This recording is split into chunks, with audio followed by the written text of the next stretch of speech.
नमस्कार मंडळी, मी तुमची लाडकी विदर्भाची श्रुतिका गावंडे. आपल्यासोबत आहे विदर्भातील ज्येष्ठ नेते अरुणभाऊ अडसड. सर, तुमचं आमच्या व्हिडिओमध्ये खूप खूप स्वागत आहे.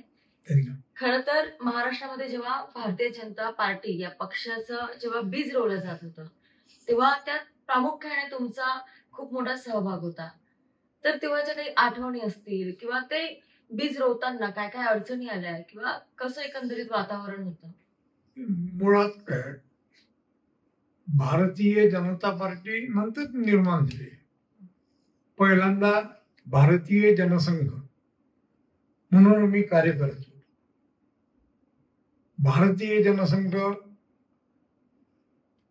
जेव्हा विदर्भामध्ये हळूहळू पायवर व्हायला लागला, त्यावेळेस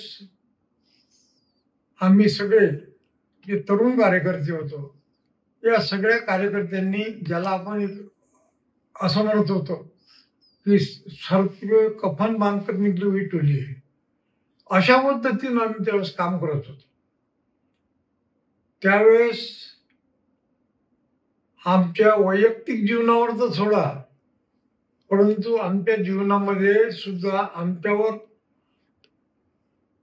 आम्हाला संपवण्याचा सगळ्या प्रकारचे प्रयत्न झाले, परंतु कुठल्याही प्रकारे कुणालाही न भीता आम्ही आपलं काम सुरू ठेवलं.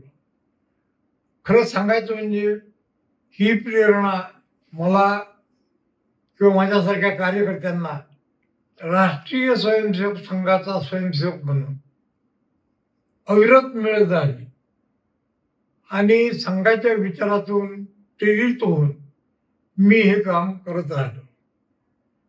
भारतीय जनसंघ त्यावेळेस नुकतंच बाळसं धरत होता. अशा परिस्थितीमध्ये जनसंघाजवळ 3 ते 4 खासदार, 4 आमदार आणि 4 ते 5 खासदार होते. अशा परिस्थितीमध्ये काम करणं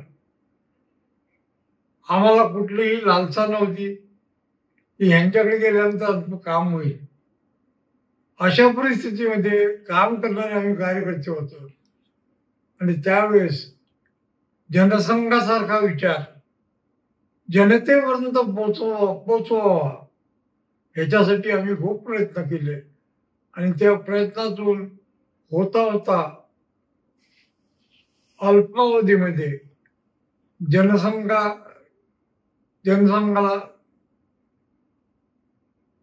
पुढे नेण्याचा प्रयत्न आम्ही सगळ्यांनी केला. अशा परिस्थितीमध्ये जनसंघ वाढत गेला. मधल्या काळामध्ये आपल्या सगळ्यांना कल्पना आहे की सगळीकडे काँग्रेसचा राज्य असताना त्यावेळेसच्या भारतीय जनता पार्टीचे किंवा जनसंघाचे फक्त 2 खासदार अख्ख्या हिंदुस्थानामध्ये निवडून आले होते. एक जंगारेड्डी होते आणि एक माझ्या माहितीप्रमाणे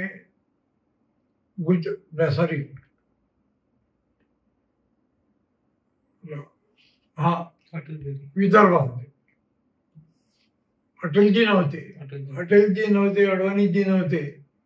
त्यावेळेस जंगारेड्डी आंध्रामधून आणि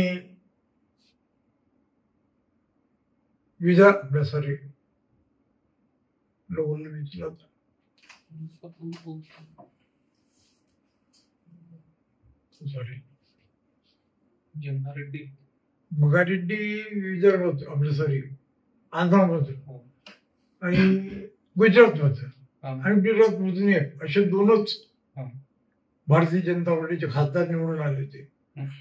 अशा परिस्थितीमध्ये आंध्र प्रदेश मधून जंगारेड्डी आणि गुजरात मधून असे 2च खासदार होते. अशा परिस्थिती मला आठवते, एक वेळ मी पुण्याला एका सभेसाठी गेलो होतो. स्टेशनवर उतरलो, बॅग घेऊन खाली उतरल्याबरोबर समोर एक पोस्टर दिसलं. त्या पोस्टरवर लिहिलं होतं आणि त्यावेळेस अटल बिहारी वाजपेयींनी भाषण दिलं होतं सारे हिंदुस्तान में पर्याय भारतीय जनता पार्टी बनेगी आणि त्या पोस्टरवर लिहिलं होतं, पर्याय पर्याय म्हणतात कोण, ज्याचे निवडून आले फक्त 2.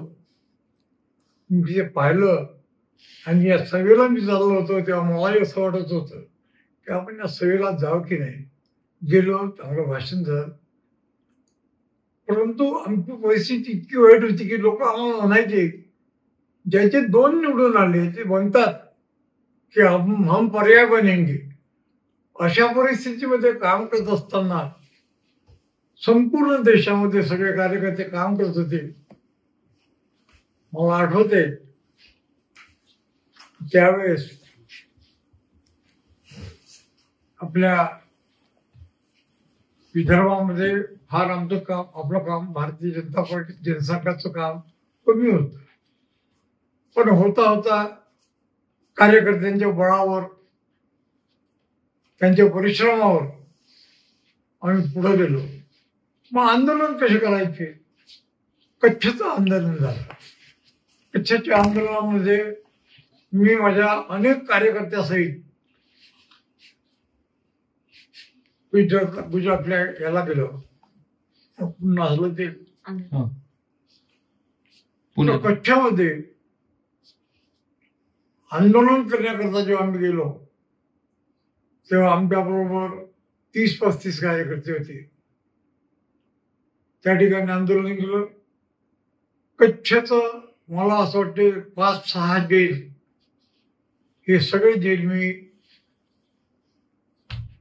कच्छच्या जेलमध्ये राहिलो. त्यानंतर मुंबईला बांगलादेशचं आंदोलन झालं. त्या बांगलादेशच्या आंदोलनामध्ये बलराजी खन्ना त्यावेळेस आमचे दिल्लीचे महापौर होते. आम्ही जेव्हा दिल्लीच्या जेलमध्ये गेलो तेव्हा मला एक आश्चर्य वाटलं. मी गमते ना, आमचे मित्र होते रणजित सिंग ठाकूर, ते वारले. रंजीत, हम शादी में आए कि जेल में आए? बोले, मैं समझा नहीं भाऊ. अरे ऐसा लग रहा कोई माहेश्वरी के शादी में आए हम. आल्याबरोबर आम्हाला, कारण मेट्रोपॉलिटन काउन्सिलचे जे महापौर होते, ज्याला प्रमुख होते बलराजी खन्ना, ते प्रमुख होते आणि त्या संघाचं त्यावेळेस दिल्लीत राज्य होतं. आम्ही गेल्याबरोबर आम्हाला प्रत्येकाला दूध, चहा सगळं द्यायला लागून. तो जेलवे नाही आहे. अशा परिस्थितीमध्ये आम्ही तिथून जेलमधून आल्यानंतर आमच्या डोक्यामध्ये एक नवीन आयडिया आली. आता जर आपण सजा न होता, म्हणजे आपला सजा न होता आपण जर रेल्वेने जायला लागलो तर आपल्याला पूर्ण तिकीट पडणार आहे. मग काय करायचं? म्हणून आम्ही जेलर, आपल्या जज समोर मी, रणजित सिंग ठाकूर आणि माझ्याकडे जे काही मित्र होते त्या सगळ्यांनी इन्क्लाब जिंदाबाद, भारतीय जनता पार्टीचं असे नारे लावून सुरू केले. जेलर उभे झाले, आपले सॉरी जज साहेब उभे झाले. जज सांगतो इनको बुलावे झाले. आम्हाला सगळ्यांना उभं केलं. इनको रेल तक छोड़ने की व्यवस्था करो और ये फ्री में जेल में अपने रेलवे में नहीं जा सकेंगे. तो म्हटल्यानंतर आम्ही रेल्वे स्टेशनवर सुद्धा नारे लावले. नारे लावल्यानंतर शेवटी पोलिसांनी आम्हाला गाडीत बसवलं आणि बिना तिकीटने, विदाउट तिकीट म्हणजे तिकीट न काढता आम्हाला फुकट धामणगावपर्यंत जायची यांची व्यवस्था झाली. अशा पद्धतीनं ज्या पद्धतीनं काम करता येईल त्या पद्धतीने काम करण्याचा आम्ही प्रयत्न केला. त्याच्यानंतर विदर्भाच्या कामाला जेव्हा सुरुवात झाली तेव्हा विदर्भाच्या कामामध्ये नागपूर आणि अमरावती हे विद्यापीठ वेगवेगळे व्हायचे होते. तेव्हा नागपूर विद्यापीठ होतं आणि मला एक मोठी संधी माझ्या समोर आली आणि मी ठरवून टाकलं की आपण काही झालं तरी नागपूर विद्यापीठाचं ची निवडणूक आपण लढलो पाहिजे.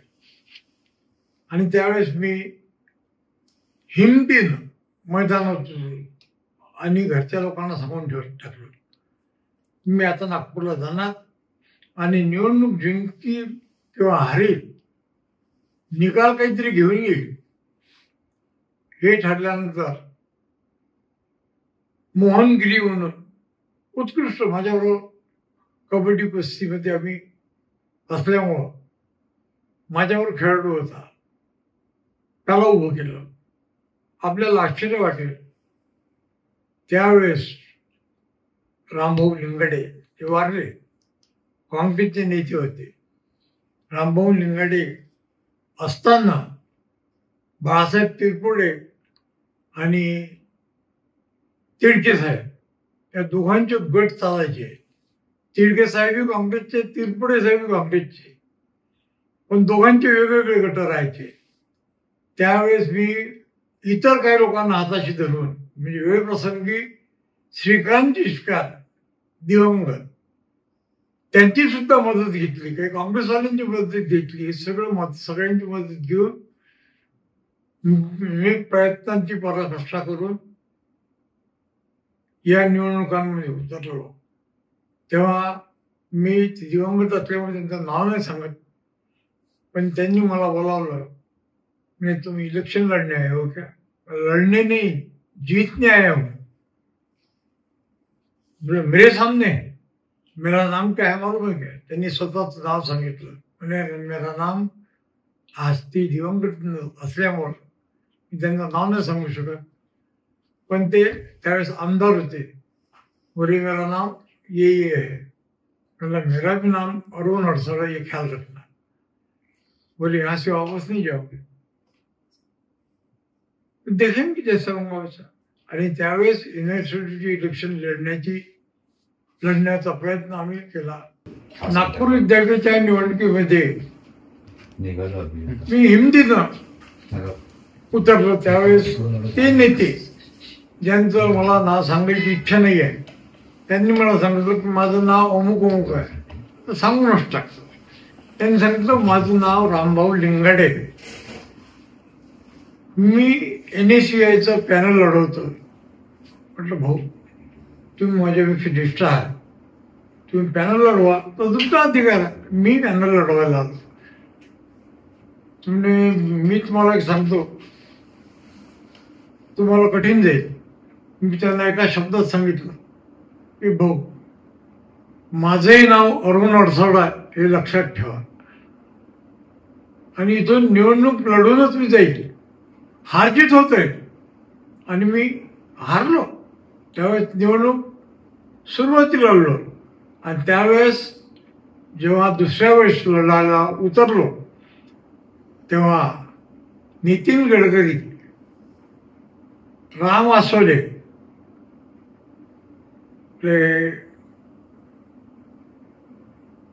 हंसराज अहिर असे जवळजवळ 12-13 लोकांना मी उभं केलं होतं. आणि आपल्याला आश्चर्य वाटेल त्या परिस्थितीमध्ये माझे 6 UR युनिव्हर्सिटीमध्ये निवडून आले.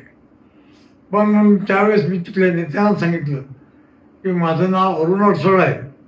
मी माझ्या घरी सांगून आलो की मी 13 दिवसानंतर जर घरी पोचलो नाही तर माझी तिरवी आपण करून टाकावी, माझी वाट पाहता कामा नये. अशा पद्धतीने हिमतीनं आम्ही राजकारणामध्ये उतरण्याचा प्रयत्न केला आणि राजकारणाला सुरुवात केली. आणि युनिव्हर्सिटी इलेक्शनपासून खरं म्हणजे माझ्या राजकीय जीवनाची मोठ्या प्रमाणात सुरुवात झाली.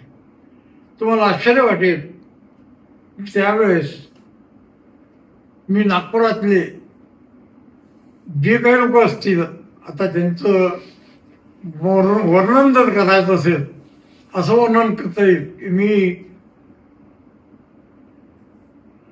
या निवडणुकांमध्ये आपल्या कामी कोण पडेल याचा विचार न करता ज्यांच्या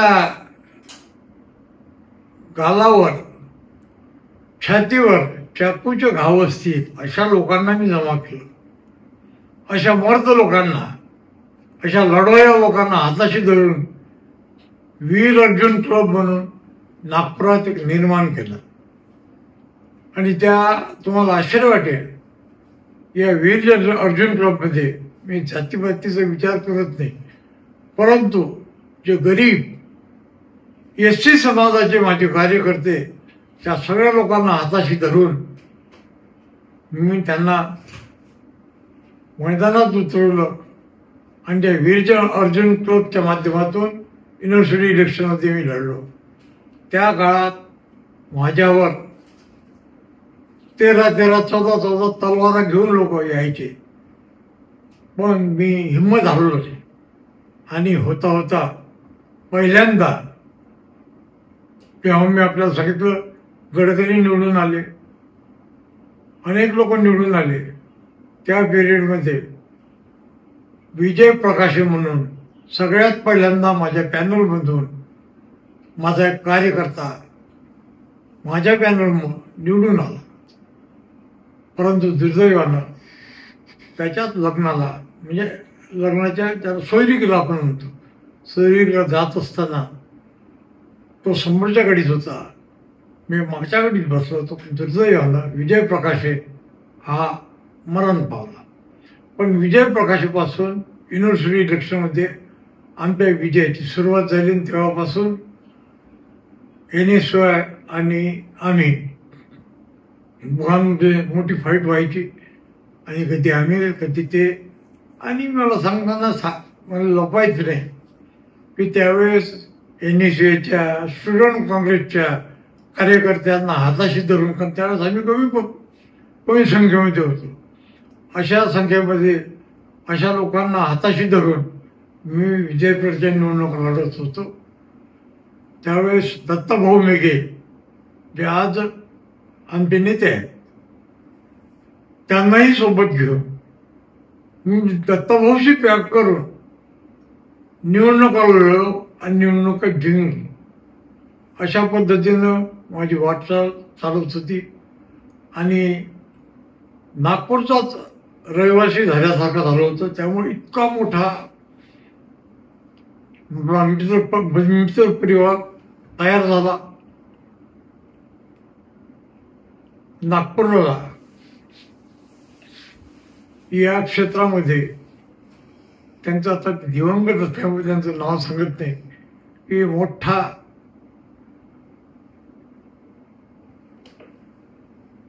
व्यक्ती दादागिरी ज्यांची चालत होती नागपुरात, त्यांची जेव्हा जास्त दादागिरी गुंडागर्दी चालत होती तेव्हा मी ठरवलं, इस गुंडे के साथ एक बार हम भी आजमा के देखेंगे. आणि जेव्हा वेळ आली तेव्हा त्या व्यक्तीला चॅलेंज करून त्याच्याच घरावर जाऊन काही कार्यकर्त्यांना घेऊन, मित्रांना घेऊन त्याच्याही घरावर हमला केला. आणि आपल्याला सांगताना मला अभिमान वाटतो. खरं मी या गोष्टीचा अभिमान वाटण्याचं कारण नाही, पण मला असं वाटते की त्यावेळेस त्याची दादागिरी आणि गुंडागिरी संपवण्याचं काम मी केलं. तेव्हापासून इथल्या युवक क्षेत्रामध्ये मोठ्या प्रमाणामध्ये आम्ही लोकांना जवळीक वाटायला लागली. अशा पिरियडमध्ये युनिव्हर्सिटीची निवडणुका झाल्या. मग आता राजकीय क्षेत्रामध्ये जनता युवा मोर्चाचा मी पदाधिकारी झालो.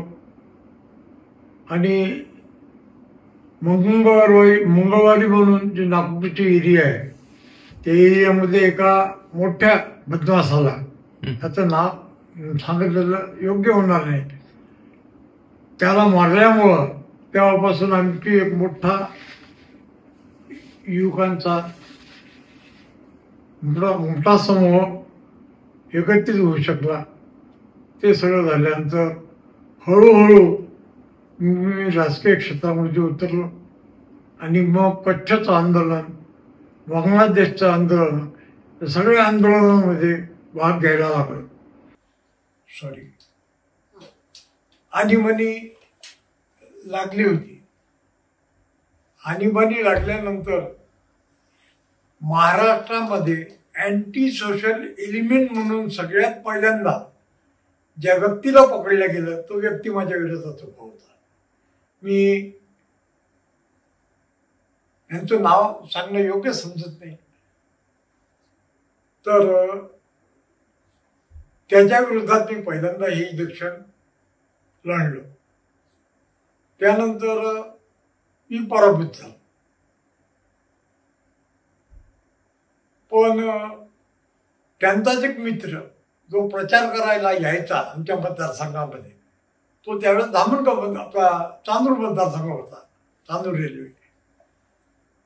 तो एक दिवस त्या उमेदवाराला म्हणायला लागला, म्हणे भाऊ तुम्ही काही म्हणा, मी आज अरुण भाऊच्या भाषणात होतो, तू काही कर,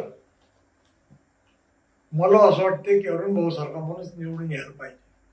म्हणे लेका तू आमचं खातं आमच्याबरोबर प्रचार करतो, त्या अरुण अडसोडे निवडून येण्यासाठी काय बोलणार आहे म्हणे, तो निवडून यायला पाहिजे. म्हणजे त्यावेळेस माझ्या संदर्भात चांगलं मत विरोधकांचं त्यावेळेस वसूलच होतं. अशा परिस्थितीत मी निवडणूक लढलो. पहिल्यांदा सुधाकर सव्वालाखे हे होते, त्यांच्या विरोधात लढलो. त्यानंतर शिरेकर साहेबांच्या विरोधात लढलो, ते त्यांच्या विरोधात पराभूत झालो. त्यानंतर मी तसरे तसे साहेब यांच्या विरोधात लढलो आणि त्यावेळेस मी एकदा निवडून आलो. नाही, मला वाटतं त्यावेळेस शिरेकर निवडून आले, शिरेकर साहेब निवडून आले. अत्यंत सज्जन, विरोधक जरी असतील तरी अत्यंत सज्जन माणूस. म्हणजे कधी आपला विरोधक आहे हा कधी त्यांनी, पण त्यावेळेचं राजकारण एक वेगळ्या प्रकारचं होतं. तर शिरेकर साहेबांविरुद्ध मी लढलो. एकदा ते निवडून आले, दुसऱ्यांदा मी निवडून आलो आणि तिथून माझ्या राजकीय जीवनाची सुरुवात झाली. ही जी तुमच्यात एक वेगळीच लिडरशिप होती किंवा एक नेतृत्व जे तुमच्यात आलं, राजकारणाचं बालकडू म्हणता येईल, हे कुठून आलं? काय झालं की आमचे वडील पूजनीय दादाराव अडसड, त्यांचं खरं नाव जनार्दन अडसड, पण त्यांना लोकमानसामध्ये दादाराव म्हणूनच त्यांना सगळं म्हणायचे, ओळखायचे. दादा सामाजिक कार्यकर्ता होते. अगदी राष्ट्रीय स्वयंसेवक संघाचे पदाधिकारी असल्यामुळं त्यांच्यावर मोठी जबाबदारी होती. आणि दादांचं काम बी मी पाहत होतो. झोपडपट्टीत, खेड्यापाड्यात इतका त्यांचा प्रवास राहायचा. आणि मी लहान असताना कधी कधी मागे लागून त्यांच्याबरोबर जायचो. तर दादांचं काम असं होतं की त्यावेळेस दादा हे सगळं काम करत असताना त्यांच्या पावलावर पाऊल टाकून म्हणा, त्यांच्या पावलावर पाऊल टाकून म्हणा चालत नव्हतो, चालू शकत नव्हतं. ते इतके मोठे होते की आमच्या वडिलांवर, जसं माझ्यावर मी आपल्याला सांगितलं की अनेक प्रकारचे प्रयत्न झाले, तसेच आमच्या वडिलांवर सुद्धा प्रयत्न झाले. एखाद्या गावात जर काही झालं तर आमच्या वडिलांचं नाव त्यात टाकावंच लागत होतं. म्हणजे फसले पाहिजे. कुठे एखादा मर्डर म्हणजे खून झाला तरी आमच्या वडिलांचं नाव टाकण्याचा प्रयत्न करण्यात जातो. ते सुटले होते इथून, सगळी ती गोष्ट वेगळी. पण मी वडिलांच्या चांगल्या गुणांचा पाठपुरावा करण्याचा प्रयत्न करत होतो. आणि तो वडील राष्ट्रीय स्वयंसेवक संघाचे पदाधिकारी असल्यामुळं ते समाजाला जे द्यायचे ते आम्ही शिकत होतो. आणि होता होता वडिलांपासून हे सगळे गुण मी स्वतःमध्ये बिंबवण्याचा प्रयत्न केला. आणि हळूहळू आमच्या घराण्यामध्ये हा वारसा त्यांच्याप्रमाणे मला चालवता आला पाहिजे हा प्रयत्न सुरू केला. मी आपल्याला सुरुवातीला सांगितलं, दादांच्या या सगळ्या गुणांचा मला अनुभव किंवा काय म्हणतो आपण त्याला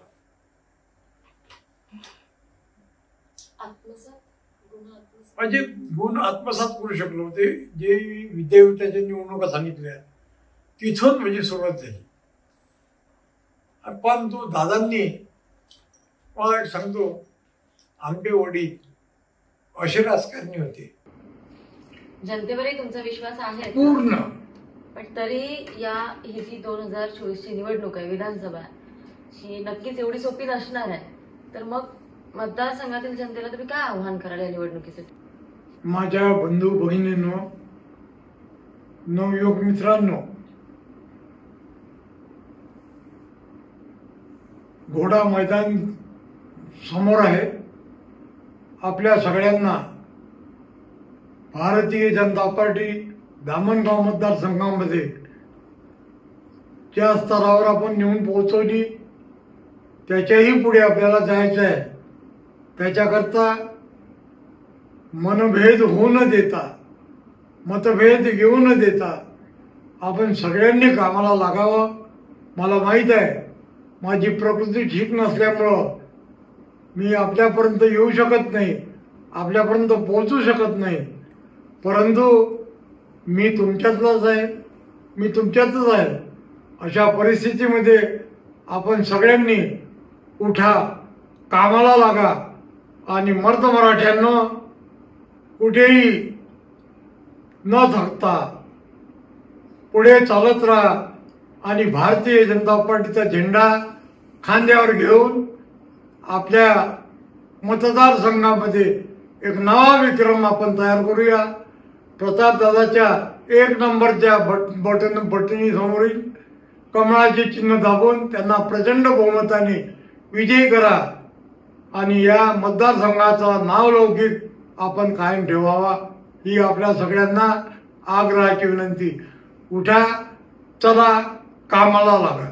2024च्या विधानसभेच्या ज्या निवडणुका आहे यामध्ये प्रताप अडसड हा मुलगा म्हणून नाही तर भारतीय जनता पक्षाचा कार्यकर्ता म्हणून निवडून 100% येईल.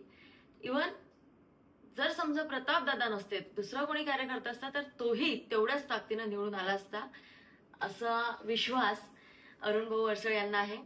खरं तर इतके आंदोलन, जेलमध्ये जाणं किंवा इतकी सगळी ती चळवळ आणि तो संघर्ष सगळा काही अगदी निधड्या छातीने त्यांनी पार पाडला. पण जेव्हा आईचं नाव आलं तेव्हा क्षणात डोळ्यात अश्रू आले. आणि इतका भावनिक माणूसच एक सामाजिक कार्यकर्ता असू शकतो अशी जाणीव पुन्हा एकदा नव्याने झाली. या सगळ्या चर्चेतून तुमचं व्यक्तिमत्व तर समजलंच, याच्या आधी तुमच्याबद्दल खूप ऐकलं होतं, पण आज प्रत्यक्ष भेटून चर्चा करून खूप मस्त वाटलं. आणि हा जो तुम्ही महत्वाचा वेळ दिला तुमच्या तब्येतीची समस्या असतानाही, त्यासाठी खूप खूप धन्यवाद. जय श्रीराम.